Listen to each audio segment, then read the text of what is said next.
ఆ జిల్లా టీడీపీలో తగవులు తన్నులాటలు ఎక్కువైపోయాయి. పార్టీ అధికారంలో ఉన్నప్పుడు పద్ధతిగా పనిచేయాల్సిన తెలుగుదేశం నేతలు విభేదాలతో విర్రవీగుతున్నారన్న విమర్శలు ఉన్నాయి. ఆధిపత్య పోరుతో పార్టీలో గ్రూపులు వర్గాలు తయారయ్యాయి. ఒకరంటే మరొకరికి పడదు. చివరికి పార్టీ పరువును బజారుకిడ్చి భ్రష్టు పట్టిస్తున్నారని కేడర్ ఆందోళన వ్యక్తం చేస్తోంది. తెలుగు తమ్ముళ్ల మధ్య కొనసాగుతున్న ఆధిపత్య పోరు వర్గ విభేదాలకు ఫుల్ స్టాప్ పడే అవకాశం లేదా? పార్టీ అధినాయకత్వం చెప్పినా ఎందుకు సర్దుకుపోవడం లేదు? ఎమ్మెల్యేలు నేతల మధ్య నెలకొన్న విభేదాలను చక్కదిద్దే సత్తా జిల్లా అధ్యక్షుడికి లేదా? ఇంతకీ ఏ జిల్లాలో ఈ పరిస్థితి ఉంది?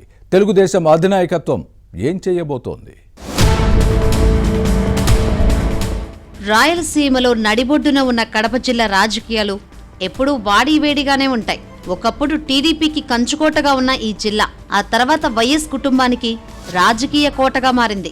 వైఎస్ రాజశేఖర రెడ్డి అనంతరం తనయుడు జగన్ కడప జిల్లాను వైసీపీకి అనుకూలంగా మార్చారు. కానీ అధికారంలో ఉన్న 5 ఏళ్లు కడప జిల్లాకు చేసిందేమీ లేకపోవడంతో గత ఎన్నికల్లో సీన్ రివర్స్ అయింది. తెలుగుదేశంకు పూర్వ వైభవం వచ్చింది. కానీ పార్టీ పుంజుకుంటోందని అనుకుంటున్న క్రమంలో టీడీపీలో వర్గ విభేదాలు బగ్గుమంటున్నాయి. ఆధిపత్య పోరు అంతకంతకు పెరుగుతోంది. పార్టీ నాయకత్వానికి ఇది తలనొప్పిగా మారింది. పార్టీ పెద్దలు చెప్పినా సర్దుకుపోయే పరిస్థితి లేకపోవడంతో ఏం చేయాలో దిక్కుతోచని పరిస్థితుల్లో అధిష్టానం ఉంది.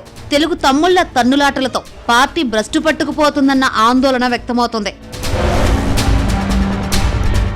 కడప పార్లమెంటు స్థానంలో పార్టీ నేతల మధ్య సమన్వయం లోపించింది. పులివెందల, ప్రొద్దుటూరు, జమ్మలమడుగు, కమలాపురం, కడప, మైదుకూరు, బద్వేల్లో విభేదాలు వీధికెక్కాయి. ఎవరికి వారే అన్నట్లుగా వ్యవహరిస్తున్నారు. స్థానిక సంస్థల ఎన్నికల సమయంలో ఈ పరిస్థితి పార్టీకి నష్టమేనన్న వాదనలు ఉన్నాయి. కడప, పులివెందల, బద్వేల్లో టీడీపీ పరిస్థితి మరీ అధ్వానంగా తయారైందని పార్టీ క్యాడర్ ఆవేదన వ్యక్తం చేస్తోంది. కడప నుంచి మాధవిరెడ్డి తెలుగుదేశం ఎమ్మెల్యేగా ప్రాతినిధ్యం వహిస్తున్నారు. కానీ పార్టీ నేతలందరినీ దూరంగా పెట్టడంతో ఇక్కడ వర్గాలు తయారయ్యాయి. తాను చెప్పిందే వేదం అన్నట్లుగా ఈ శాసనసభ్యురాలు వ్యవహరిస్తున్నారన్న విమర్శలు ఉన్నాయి. ఇక పులివెందులలోనూ తెలుగుదేశం పరిస్థితి ఏమంత బాగలేదు. Party in charge BTech Ravi, MLC Ram Gopal Reddy మధ్య విభేదాలు ముదిరాయి. దీంతో పార్టీ 2 వర్గాలుగా విడిపోయింది.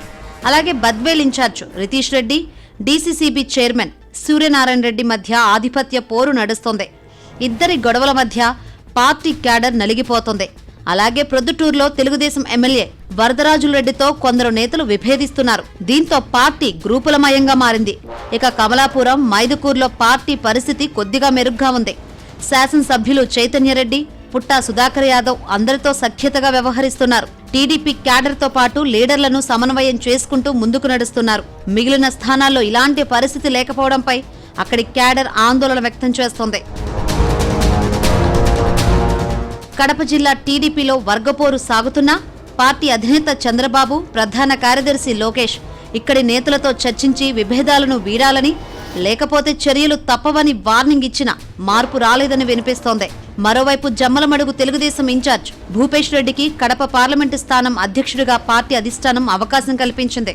కానీ వర్గ విభేదాలు, ఆధిపత్య పోరును సరిదిద్దలేకపోవడం విమర్శలకు తావిస్తోంది. పరిస్థితిని చక్కదిద్ది పార్టీని ఏకతాటిపై నడిపించే సత్తా భూపేష్ రెడ్డికి ఉందా లేదా అన్న అనుమానాలు వ్యక్తమవుతున్నాయి. ఇదే పరిస్థితి కొనసాగితే స్థానిక సంస్థల ఎన్నికల్లో ప్రభావం పడొచ్చన్న ఆందోళన వ్యక్తమవుతుంది. పార్టీ అధినాయకత్వం కడప జిల్లా తెలుగు తమ్ముళ్ల విభేదాలను ఎలా సరిదిద్దుతుందో చూడాలి.